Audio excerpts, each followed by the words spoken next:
অনেকক্ষণ কুস্তি করার পরে এটা বের করলো পুরো। এই দেখো কি মোটা শিকড় দেখো ওর।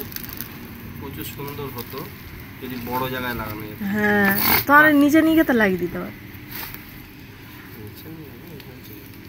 এটা ওর ঘাস ফুল গাছ।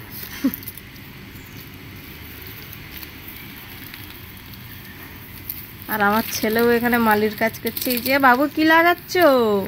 আমি কাজ করছি। ও তুমি কাজ করছো? হ্যাঁ আমি এই কাম করছি। তো এই যে একটা গাঁদা ফুল ফুটেছে আর একটা গাঁদা ফুল, কিন্তু যখন এনেছিল কি সুন্দর ছিল না। ওরা সবসময় হচ্ছে মেডিসিন মেরে রাখে সবসময়। হ্যাঁ ওদের সব প্রতিদিন বিকেলে করে মেডিসিন দেয় গাছ সতেজ থাকার জন্য। কিন্তু তোমাকে এনে ঘরোয়াভাবে ট্রিটমেন্ট করতে গেলে সেই জন্য ভাবি যে নার্সারিতে গাছগুলো অত সুন্দর থাকে, ঘরে আসলে ওরকম হয় কেন? তো ওই যে একটাই গাঁদা ফুল হয়েছে আর একটা গাঁদা ফুলের মরে গেছে। 3টে ডালিয়া গাছ এনেছিল না, একটা মরে গেছে, ভেঙে গেছে গোড়া, মানে টেরে না তো গোড়া ভেঙে গিয়ে আর মরে গেছে। এর মাটিটাও চেঞ্জ করতে হবে। নিচে আরেকটা আছে, 4টে ডালিয়া গাছ ছিল। 4টে এনেছিল?